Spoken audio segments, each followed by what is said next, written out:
गजाननं गणाधिसेवितं कपेध्यजम्बो फलचारुभक्षं उमासुतं विनाशकारिकं नमामि विघ्ने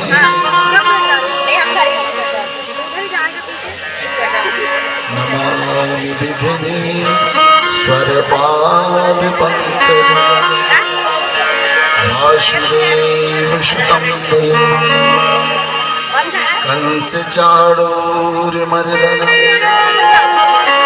देवकी परमानन्दं कृष्णं वन्दे जगद्गुरुं कृष्णाय वासुदेवाय हरे परमात्मने प्रणतक्लेशनाशाय गोविन्दाय नमो या कुन्देन्दुतुषारहारधवला या शुभ्रवस्त्रावृता या वीणावरदण्डमण्डितकरा या श्वेतपद्मासना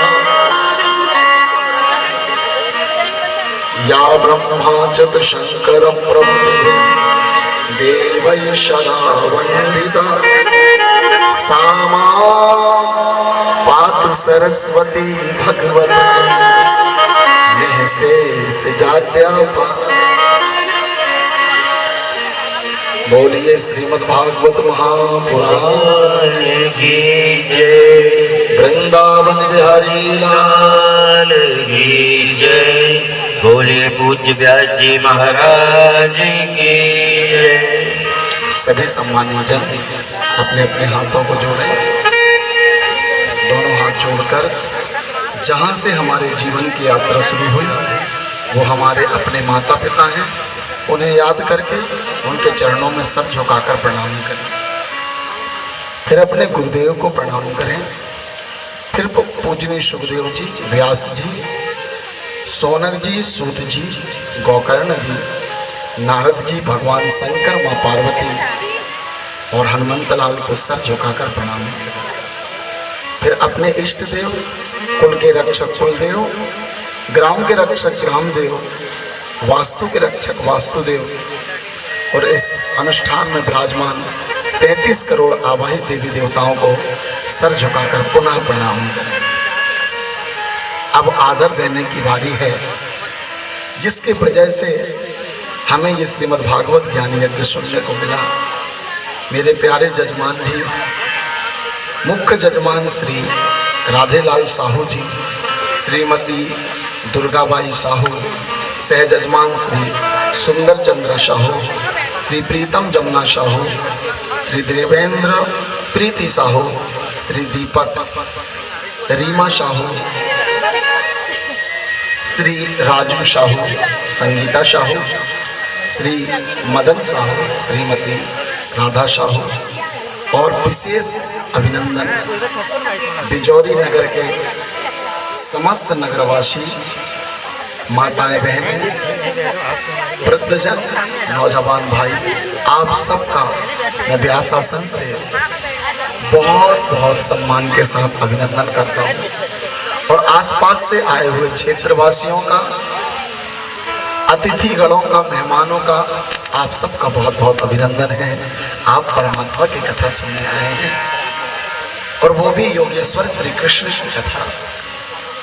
इस दुनिया में सबको पाया जा सकता है, लेकिन योगेश्वर श्री कृष्ण को पाना असंभव है। लेकिन जब हमारे पुराने जन्मों के भाग्य उदय होते हैं और प्रारब्ध और परमात्मा की कृपा जब दोनों हमारे जीवन में उदित होती है, तो परमात्मा की कथा सुनने का अवसर हमें मिल जाता है, जो आप सबको मिला है, अपने परमात्मा को हमेशा धन्यवाद दीजिएगा कि वो आपको ये अवसर देते रहे। आइए, कहते हैं मंगल भवन अमंगल हारी, उमा सहित जही जपे त्रिपुरारी। ईश्वर राम को शिव पसंद है, राम कृष्ण को शिव पसंद है और शिव को राम कृष्ण पसंद है। आओ आज की कथा की शुरुआत हम श्री रुद्राष्टकम से करें, जो श्री राम ने शिव को संबोधित करते हुए गाया था। आइए। नमामि समीसा निर्वाण रूपम विभुं व्यापकं ब्रह्मवेद स्वरूपम। नमामि समीसा निर्वाण रूपम विभुं व्यापकं ब्रह्मवेद स्वरूपम। निजं निर्गुणं निर्विकल्पं निरीहं चिदाकाशमाकाशवासं भजेऽहं। नमामि समीसा निर्वाण रूपं निजं व्यापकं ब्रह्मवेद स्वरूपम। निराकार ओंकार मूलं तुरीयं गिराज्ञान गौतीतमीशं गिरीशं करालं महाकाल कालं कृपालं गुणागार संसार पारं नतोऽहं। नमामि समीसा निर्वाण रूपं विभुं व्यापकं ब्रह्मवेद स्वरूपं। सर्वहाराद्रिसङ्काश गौरं गम्भीरं मनोभूतकोटि प्रभाश्री शरीरं पुरन्मौलिकल्लोलिनी चारुगङ्गा लसद्हाल भालेन्दुकण्ठे भुजङ्गा। नमामि समीसा निर्वाण रूपं विभुं व्यापकं ब्रह्मवेद स्वरूपं।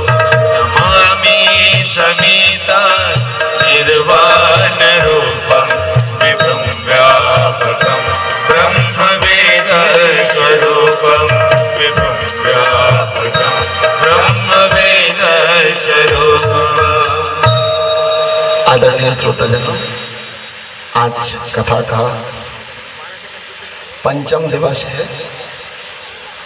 और आज कथा में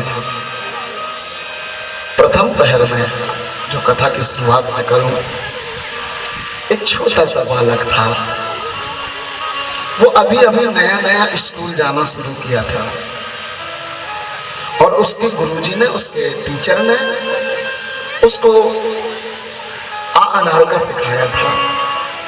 तो 10-20 दिन में आ अनार का सीख जाते हैं। आपने भी पढ़ा होगा, आ अनार का, आ आम का, ई इमली का। कौन कौन से बनता है? बनता है कि भूल गए? कुछ बच्चों ने हाथ उठाया। पहले के जमाने में पढ़ाएगा तो उसने जैसे ही आ अनार का, आम का सीखा, अब उसके गांव में एक शिव जी का मंदिर था, शंकर जी का। तो वो जाता और शिव जी के सामने खड़ा होता और बस हर दिन लग जाता। आ अनार का, आम का, इमली का, ईख का, उल्लू का, काकलम का, खाकर गोश्त का, पूरा। वहां जो महाराज जी थे वो हर दिन देखे ये आता है, पूरा आ अनार का पढ़ता है ज्ञानी तक और चला जाता है। एक दिन महाराज जी ने पकड़ा, ये क्या करता है? आ अनार का बोलता है। कुछ अच्छे श्लोक सीख ले, कुछ अच्छे मंत्र सीख ले, भगवान को पसंद है। तो उस बच्चे ने कहा, सुनो महाराज जी, ना मैं श्लोक सीखने का समय है, ना मैं मंत्र सीखने का मेरे पास समय है। मैं तो आ अनारका से लेके ज्ञानी तक अपने भगवान को सुना देता हूँ और कह देता हूँ, हे भगवान, मुझसे यही बनता है अभी। लेकिन तुम तो पूर्ण ब्रह्म परमात्मा हो। इस दुनिया में जितने भी श्लोक और मंत्र हैं ना, वो आनारका से लेके ज्ञानी तक ही बने हैं। आपको जो श्लोक अच्छे लगे वही मंत्र और श्लोक बनाओ और खुद ही पढ़ो और खुद ही सुनो।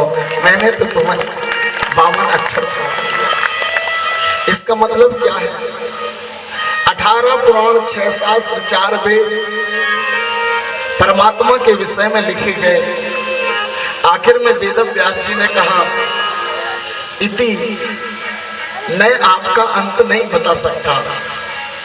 जो वेद व्यास परमात्मा का अंत नहीं बता सकता,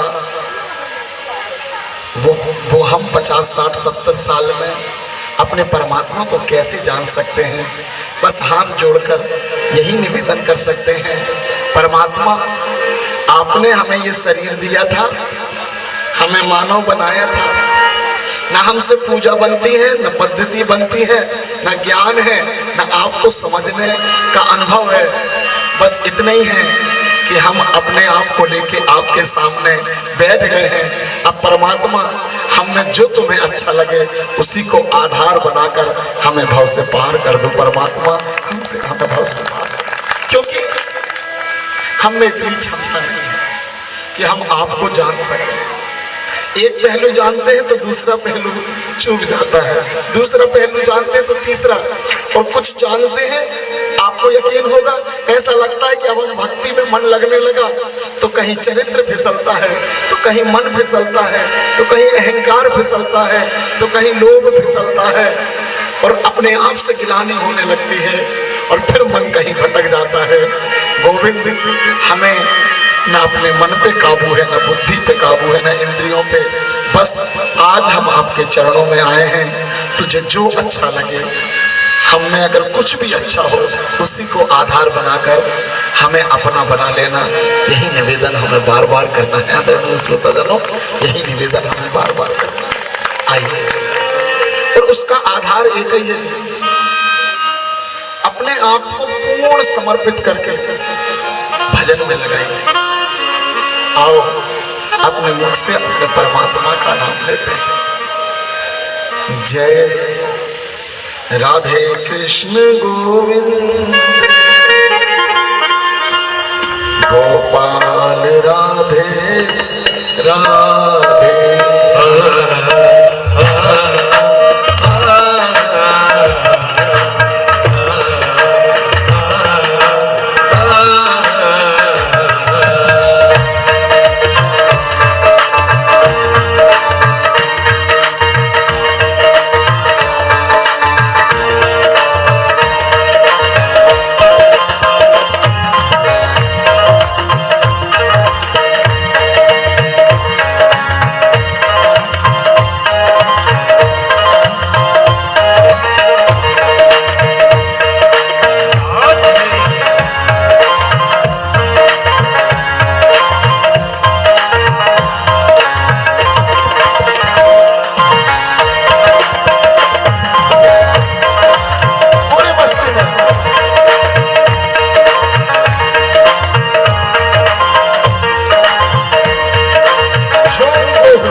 संभारे बोलिए, शब्द के हाथ न पाए। एक शब्द करे औषधि और एक शब्द करे घाव।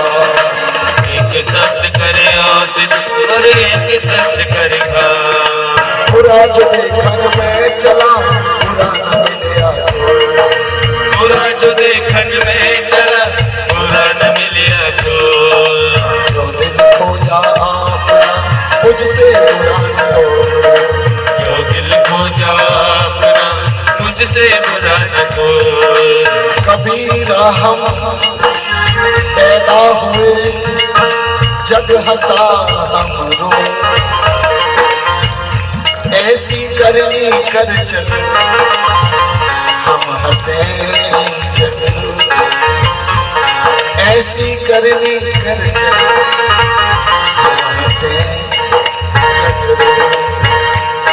जय राधे कृष्ण गोविंद राम राधे राधे कृष्ण गोविंद गोपाल राधे राधे। जय राधे कृष्ण गोविंद गोपाल राधे राधे। राधे कृष्ण गोविंद गोपाल राधे राधे। गोपाल राधे राधे गोपाल राधे राधे। लाल राधे राधे नंदलाल राधे राधे। गोपाल राधे राधे गोपाल राधे राधे। लाल राधे राधे। राधे जय राधे। कृष्ण गोविंद जय राधे कृष्ण गोविंद गोपाल राधे राधे। राधे राधे। जमुना तट में राधे राधे। कुंज गली में राधे राधे। मान गली में राधे राधे। बरसाने में राधे राधे। नंदगांव में राधे राधे। गोकुल जी में राधे राधे। मथुरा जी में राधे राधे। आप भी बोलो, राधे राधे। आप भी बोलो, राधे राधे। सब मिल बोलो, राधे राधे। सार है राधे राधे राधे। और है राधे राधे राधे। आत्मा राधे राधे राधे। धड़कन राधे राधे राधे। सांसें राधे राधे राधे। राधे राधे। राधे राधे। राधे राधे। राधे राधे। राधे राधे। राधे राधे।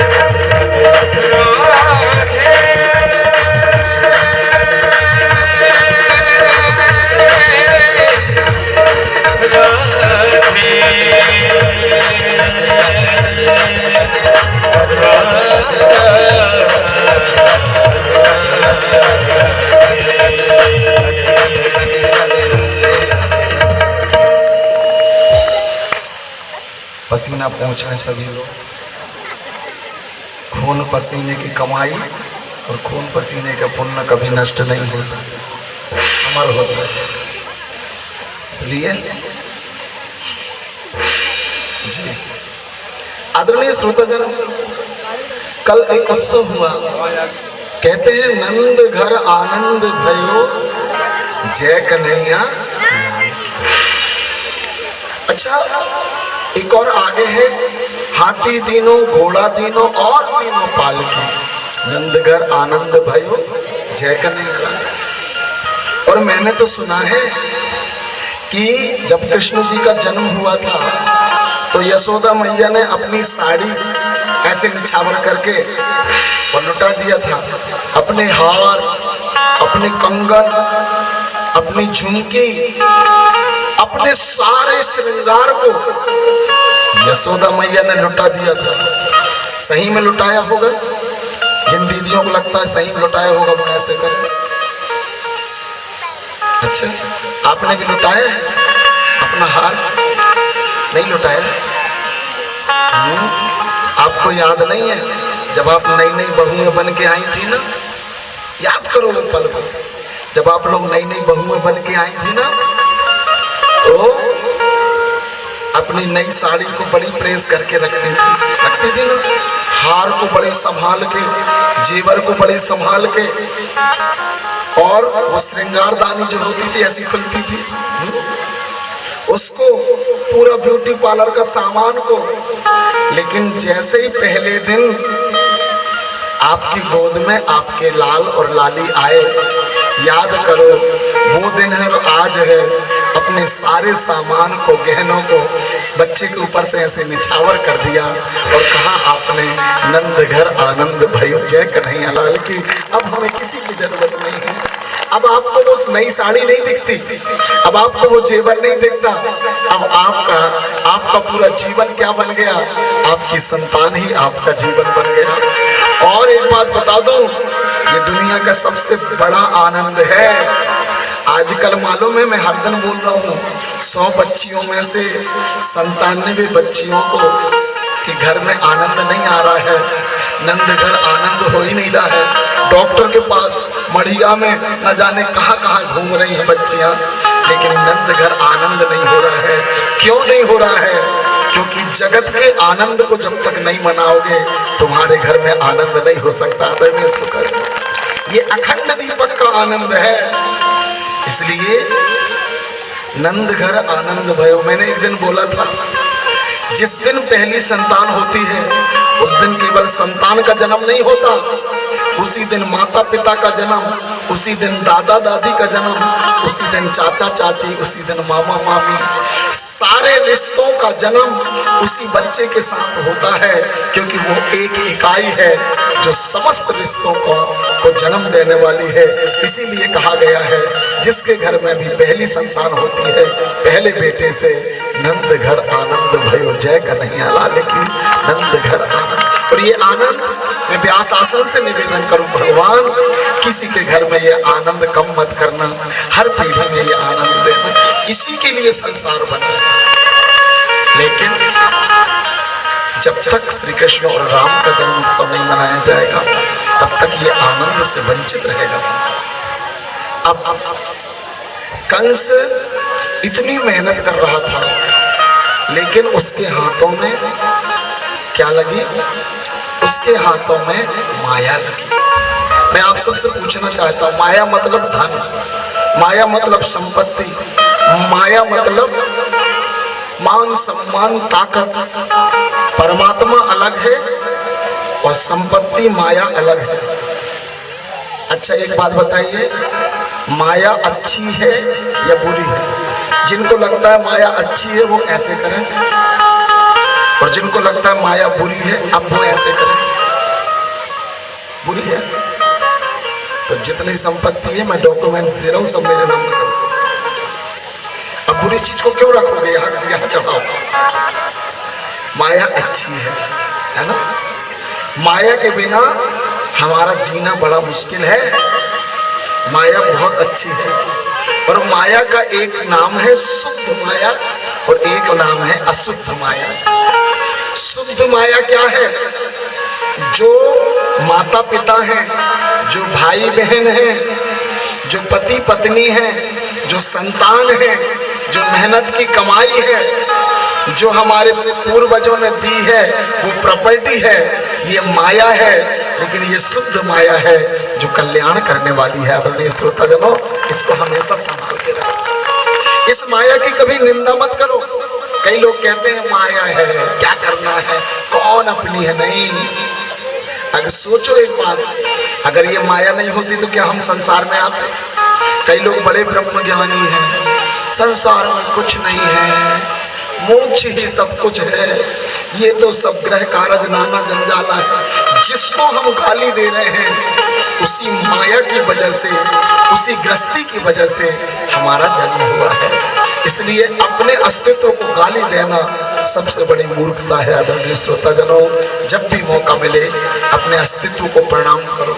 अभी आप टीवी देखते हो, कहते हैं जो व्यक्ति संत बन जाता है, जो व्यक्ति साधु बन जाता है, जो व्यक्ति घर को त्याग देता है, उसे माया फिर कभी खींचती नहीं है। लेकिन उत्तर प्रदेश के पूजनीय योगी जी को देखा होगा, जब मुख्यमंत्री बने ना तो वो अपने माँ के पास गए और माँ के चरणों में प्रणाम किया। वो माँ के चरणों में प्रणाम नहीं था, वो भारतीय संस्कृति में प्रणाम था। आज मातृ दिवस है, चाहे व्यक्ति दुनिया में कितना ही बड़ा हो जाए लेकिन माँ से बड़ा नहीं हो सकता। आदरणीय श्रोताजनों, माँ से बड़ा नहीं हो सकता। तो क्या है ये? शुद्ध माया कभी किसी को फंसाती नहीं। 3 दिन वो योगी जी रहे माँ के साथ, परिवार के साथ, और फिर विदा हो गए। तो माया फंसाती नहीं है, माया आपको संसार में प्रेम देती है। अब रही बात माया, तो जैसे ही कंस ने माया को पटकना चाहा, माया ने अष्टभुजा रूपी दुर्गा का रूप ले ली। बोली दुर्गा मैया की, जोर से बोली दुर्गा मैया की। और कंस से कहा, रे मूर्ख कंस, तू तू मुझे मारना चाह रहा है? तुझे मारने वाला ब्रज में 84 में कहीं जन्म ले लिया। कंस घबराया, लेकिन माया को वो मार नहीं पाया। माया अष्टभुजा रूप लेकर और वैष्णो धाम में, जो कश्मीर जम्मू कश्मीर में है, वहां पहाड़ में जाकर विराजमान हो गई। बोलिए वैष्णो देवी की। आप लोगों में से कौन कौन है जो वैष्णो देवी गए हैं? हाथ उठा के बताओ। वाह। और वैष्णो देवी गए हो, पहाड़ चढ़े हो? तो जो वैष्णो देवी गए एक बार फिर से हाथ उठाओ। और आप लोग आजू बाजू देख लो, इनने शुद्ध माया का दर्शन करके आ गए हो ना जी। कितने किलोमीटर की चढ़ाई थी? 16 किलोमीटर की। 2 पहाड़ चढ़ते थे तो फिर 2 दिखते थे। अगर आप सप्तलोक गए होंगे ना तो भ्रम लेके आए होंगे, लेकिन जो वैष्णो देवी गए होंगे ना, वो ज्ञान लेके आए होंगे आदरणीय श्रोताजनों। और कौन सा ज्ञान मैं बता रहा हूं? जैसे ही वैष्णो देवी गए होंगे आपको लगा होगा भाई इतना पहाड़ चढ़ रहे हैं, पैर ऐसे हो जाते हैं जी सूझ के। मैं भी गया हूं, क्योंकि 2 पहाड़ चढ़ो तो 2 दिखते हैं, फिर 2 चढ़ो तो फिर 2 दिखते हैं। ऐसा लगता है भगवान, कभी गूगल में जाके देखना। फिर एक गुफा आती है, उसमें लेट के अंदर जाओ, ऐसा लगता है दिव्य दर्शन होंगे। लेकिन जैसे ही वहां पहुंचो ना, तो इनके चेहरे को देख लो जो गए हैं, और मेरे चेहरे को। 3 ठो छोटी छोटी बटैया, कितनी बड़ी बड़ी? इतनी बड़ी बड़ी। ऐसा लगता है 10,000 रुपये खर्च करके जाओ, और जब 3 ठो बटैया मिलती है तो ऐसा लगता है इसमें सिर पटक लेंगे। क्यों? क्योंकि कोई स्वरूप नहीं होता। ऐसी 3 ठो बटैया पत्थर जैसी। मानो वैष्णो देवी बता रही हैं, जिंदगी के संघर्ष की कितना ही चढ़ाई चढ़ लेना, अपने बच्चों के लिए कितना ही मेहनत कर लेना, कितना ही संपत्ति बना लेना, रात दिन मेहनत करके, कपट करके, छल करके कितना ही तुम काम कर लेना, लेकिन तुम सोचो कि आखिरी में बहुत कुछ तारीफ मिल जाएगी। नहीं, तमोगुण और रजोगुण और सतोगुण की 3 ठो बटैया मिलेगी। तुम्हारे घर में 1 एकड़ हिस्सा में जमीन मिलेगी और 1 ठो कमरा मिलेगा। यही संसार की सच्चाई है आदरणीय श्रोताजनों, और कुछ सच्चाई नहीं है। इसलिए जो भी नौजवान है, जो नौजवान मेरी बहनें हैं और जो नौजवान मेरे भाई हैं, वो अपने बाजू में जो बैठे बुजुर्गों से पूछो क्यों जिंदगी में क्या मिला, तो वो बताएंगे कुछ नहीं है जिंदगी। क्यों अम्मा जी? इतना करे, इतना पढ़ाए, इतना लिखाए, इतना सबके लिए करे, आखिरी में सोचना बच्चों की शादी विवाह हुई और वो अपनी मस्ती में, कभी आके तुम कूदते भी रहोगे, शरीर में दर्द होगा, पांव पटकते भी रहोगे, कभी आके ऐसे नहीं करेंगे। क्यों नहीं करेंगे? क्योंकि ये संसार का नियम है। कितना ही ऊंची चढ़ाई चढ़ लो, मिलना कुछ नहीं है आदरणीय श्रोताजनों।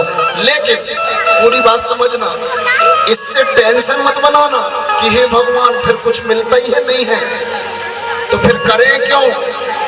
तो ध्यान रखना, मानवता के नाते जो अपने बच्चों को पढ़ाता है, लिखाता है, अच्छा विवाह करता है, अच्छी संपत्ति बनाता है और अपनी अगली पीढ़ी को सुरक्षित वातावरण देकर जो जिम्मेदारी से भगवान का नाम लेके जाता है, उसे 84 में भटकना नहीं पड़ता, उसे वैकुंठपति अपना धाम देता है आदरणीय श्रोताजनों, धाम देता है। ये परम धर्म है। इसलिए जो आप गृहस्थी में कर रहे हैं, एक होता है मोह और एक होता है प्रेम। जो मोह करता है उससे मोह छूटता नहीं है, और जो प्रेम करता है ना, वो सब छोड़ने को तैयार होता है। तो आप अपने परिवार से, अपनी जमीन से, अपने घर से प्रेम करिए, मोह मत करिए। मोह फंसाएगा और प्रेम तुम्हें परमात्मा से मिलाएगा। इसलिए सब जगत से प्रेम करिए, नाती नातन से, बहू बेटा से, माता पिता से, सबसे प्रेम करिए। तो वैष्णो देवी में एक बार जरूर जाना और वैष्णो देवी के दर्शन जरूर करना। वो अम्मा जी को धीरे से जगाना, पीली वाली अम्मा जी सो ली और जगह देना। अरे जी जी जी आप क्या जग गए? अच्छे पालती मार के बैठ। हाँ जी, नीली साड़ी वाली दीदी, पीली साड़ी वाली दीदी और हरी साड़ी वाली, तीनों थोड़ा थोड़ा हिलाते जाना। वो अपना शुरुआत ही में सो जाती है। अब सो के बताना मेरी रडार में हो। अब तीन तीन लोगों को लगा दिया है मैंने। बोलिए वृंदावन बिहारी लाल। आदरणीय श्रोताजनों, जिंदगी को समझ के जीना है। जितना हम समझ के जिएंगे उतना ही आनंद आएगा। आओ हम समझ के जिए, अपने माँ, माया, कर्तव्य और सबको समझने के लिए। एक बार यहाँ से सीधी कटरा की ट्रेन चलती है, एक बार छिंदवाड़ा से। आप कटरा का रिजर्वेशन करवाना और जिंदगी में एक बार अपने परिवार को वैष्णो धाम जरूर ले जाना है। और वैष्णो धाम जब ले जाओगे तो मुझे भी याद कर लेना कि गुरुजी ने कुछ बताया था। सच्चा ज्ञान सच्ची जगह में ही होगा। ध्यान रखना, हकीकत छिप नहीं सकती बनावट की उसूलों से और खुशबू आ नहीं सकती कागज के फूलों से। आदरणीय श्रोताजनों, तुम अभी तक ना 12 करोड़ वाले रामपाल बाबा जी के यहाँ गए होंगे। जो लोग गए होंगे, वो जापान वाली कंपनी ने वो टेंट बनाया, उससे प्रभावित हुए होंगे। एक बार वैष्णो देवी पर्वत में जाना, वहां तुम्हें सच्चा ज्ञान मिलेगा। आदरणीय श्रोताजनों, और वो सच्चा ज्ञान तुम्हारी आत्मा तक को शुद्ध करेगा, शरीर अकेले को नहीं। आओ पहाड़ों वाली मैया तेरा अजब सजा दरबार, पहाड़ वाली मैया तेरा अजब बना दरबार, पहाड़ वाली मैया तेरा अजब बना दरबार, पहाड़ वाली मैया तेरा अजब बना दरबार, अजब बना दरबार के मैया, अजब बना दरबार के मैया, अजब बना दरबार, पहाड़ वाली मैया तेरा अजब बना दरबार, पहाड़ वाली मैया तेरा अजब बना दरबार।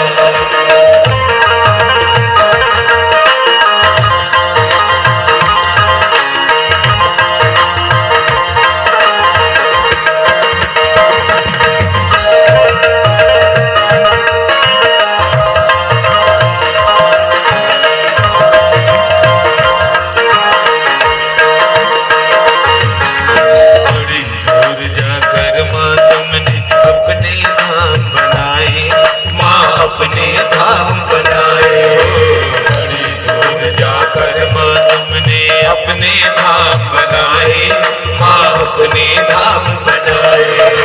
शक्ति की देवी माँ दुर्गा, शक्ति की देवी माँ दुर्गा, सब पे करो उपकार, पहाड़ वाली मैया तेरा जब बना दरबार, पहाड़ वाली मैया तेरा जब बना दरबार।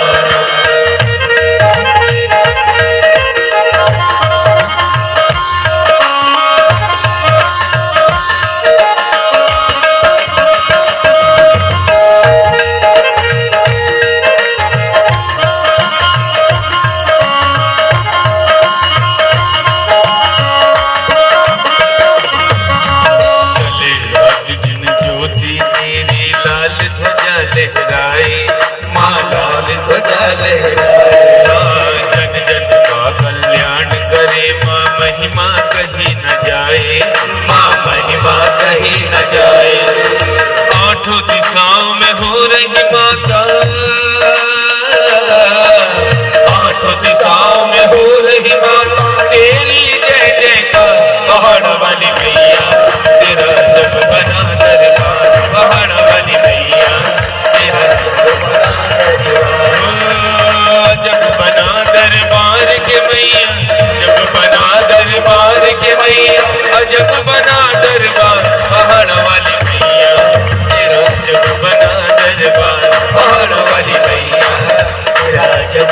ओ पहाड़ वाली मैया तेरा जब बना दरबार, पहाड़ वाली मैया तेरा जब बना दरबार।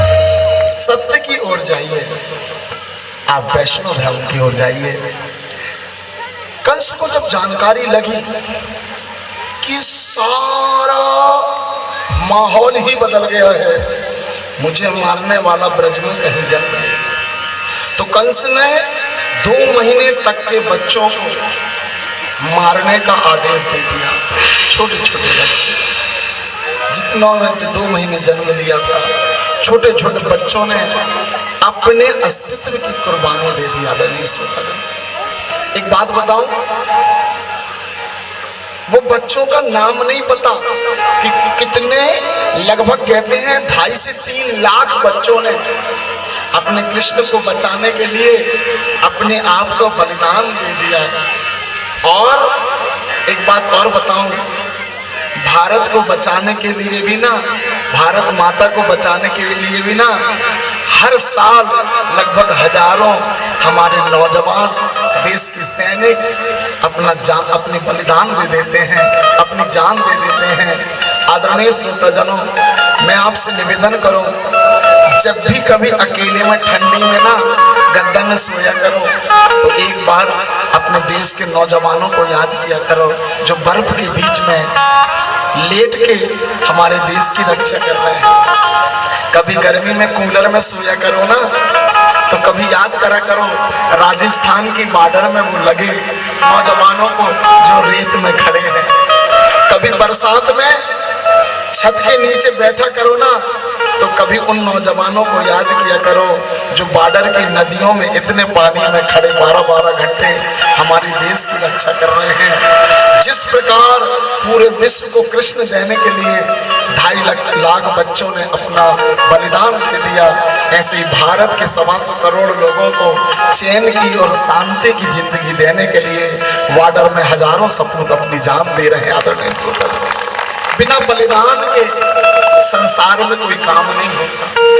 मैं आपसे प्रार्थना करूं, केवल खुद के बारे में सोचना, केवल दाल चावल सब्जी रोटी और घर के बारे में सोचना पशुता है, लेकिन सर्व समाज के बारे में, देश और विश्व के बारे में, मानवता के बारे में, अपने और पराये के बारे में सोचकर कैसे मैं अपना कर्तव्य, अपनी जिम्मेदारी निर्वाहन कर सकता हूँ, इसके बारे में जो पल पल सोचता है ना, आदरणीय श्रोताजनों, उसका कल्याण हो जाता है। अगर आप कुछ नहीं कर सकते ना, तो एक काम जरूर किया करो। अगर तुम्हारे घर में एक लाइट ज्यादा जल रही है ना और सूर्य भगवान उग गए हैं, तो अगर तुमने लाइट भी बंद कर ली थी ना, अगर तुमने एक गिलास पानी भी बचा लिया, अगर एक पेड़ भी बचा लिया, या किसी को तुमने मुस्कुरा के आधा घंटा समय भी दे दिया ना, जिंदगी में परस्वार्थ से बड़ा कोई धर्म नहीं है। परहित सरिस धर्म नहीं भाई, पर पीड़ा सम नहीं अदमाई। अपने सुबह जैसे ही हो, आंख जैसे ही खुले, मैं कैसे किसी का हित कर सकता हूँ, ये मन में ध्येय बस रखे रहना। मैं गारंटी देता हूँ, बिना पैसे के कल्याण हो जाएगा। आदरणीय श्रोताजनों, बिना पैसे के कल्याण। छोटे छोटे बच्चों ने अपने कान्हा के लिए अपनी जान, 2-2.5 लाख बच्चों को मारने के बाद कंस गोकुल में गया, लेकिन नंद बाबा का वर्चस्व उस क्षेत्र में बहुत था। कंस की हिम्मत नहीं पड़ी, तो राजनीति से नहीं मारा, तो कूटनीति के द्वारा पूतना को पहुंचाया। और पूतना गई, और कहते हैं पूतना जहर लगा के गई। अहो वकीयम स्तन कालकूटम जिज्ञासया पाय यदप्रसाद लेभे गतिम धात्र्यचिताम ततुन्य तम वा दयालुम शरणम ब्रजे। और पूतना ने श्री कृष्ण को जहर पिलाया। श्री कृष्ण ने पहले जहर पिया, फिर दूध पिया, और फिर प्राणों को पी के पूतना को वैकुंठ में निवास दे दिया। श्री कृष्ण ने जहर पी के भी अपनी पूतनामा को इस भवसागर से पार लगा दिया। आदरणीय श्रोताजनों, ये परमात्मा की कृपा है। एक बार परमात्मा के लिए ताली बजानी चाहिए। लेकिन एक माँ ने क्या किया? एक माँ ने अपनी संतान को जहर पिला दिया। मैं यहाँ पर आधे आधे बैठे हैं, मुझे लगता है माएँ ज्यादा बैठे हैं। क्या सही में कोई माँ अपने बच्चे को जहर पिला सकती है? जिनको ऐसा लगता है वो ऐसे करें, और जिनको लगता है नहीं पिला सकती वो ऐसे करें। ओपिनियन दो माओ, ऐसे करो या ऐसे, नहीं पिला सकती। मेरे पास पूरा रिकॉर्ड है। 2010 से लेकर 2021 तक का पूरा रिकॉर्ड है। भारत की 1 करोड़ माओं ने संसार बनाने वाले को जहर पिलाया है। 1 करोड़ माओ। आप कहेंगे कैसे? एक बात बताओ, संसार कौन बनाता है? सभी बोलेंगे कृष्ण। संसार कौन बनाता है? और संसार बनाने वाले को किसने जहर पिलाई? पूतना ने। क्योंकि संसार बनाने वाला कौन है? ब्रजवासी। वीर और रज को, रज में जाकर जो संसार बनाए वो ब्रजवासी कृष्ण, और वीर और रज को जो गर्भ में रखकर शरीर बनाए वो माँ है। आदरणीय श्रोताजनों, वो बेटी है। और हमारी माएँ जो है ना, 1 करोड़ माओं ने 10 साल में अपनी बच्चियों को जहर पिलाया है। और पहली वाली बच्ची को नहीं, दूसरी वाली बच्ची को। जैसे ही पहली बिटिया हुई तो हमारी माएँ कहाँ पहुंच जाती हैं? जबलपुर। अस्पताल का नाम मुझे नहीं मालूम, मुझे जेल नहीं जाना है।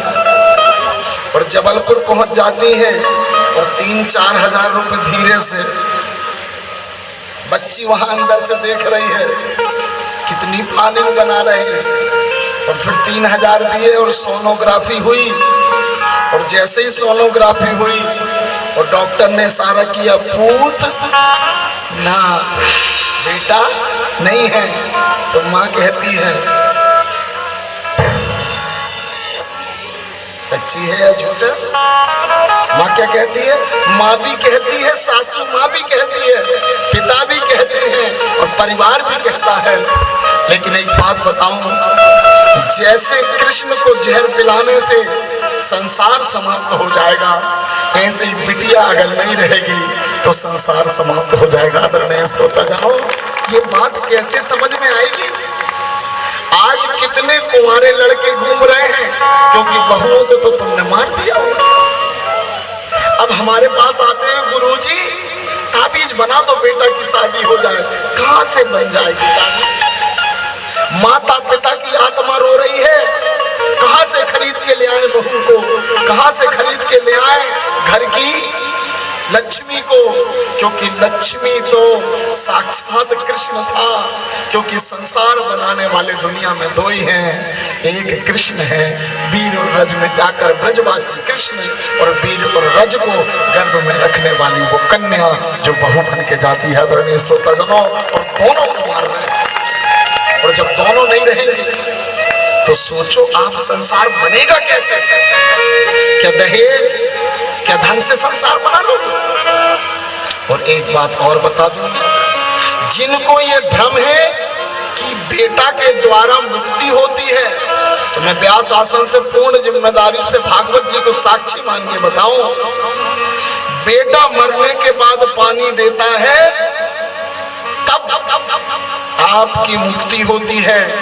लेकिन बिटिया का जैसे ही कन्यादान करते हैं, पूरी पीढ़ियों की, जहां से हमारा स्टार्ट हुआ था कुल 1-1.5 करोड़ 2 करोड़ साल पहले से जो बीज चला आ रहा था, बिटिया में आकर जैसे ही हम कन्यादान करते हैं पूरी कुल की मुक्ति हो जाती है। आदरणीय श्रोताजनों, बिटिया, और इसका प्रमाण क्या है? बेटा जब होता है तो बेटा का सिर पूरे परिवार के चरणों में झुक जाता है। लेकिन जैसे ही बिटिया घर में आती है पूरे कुल का माथा उसके चरणों में झुक जाता है, क्योंकि बिटिया से बड़ी इस दुनिया में कोई नहीं है आदरणीय श्रोताजनों, जो सारे कुल को अपने चरणों में ले आता। लेकिन मुझे आश्चर्य होता है कैसे पूतना ने अपने कृष्ण को और कृष्ण को दूध पिलाने के लिए कौन ने सोचा था? पूतना पिछले जन्म में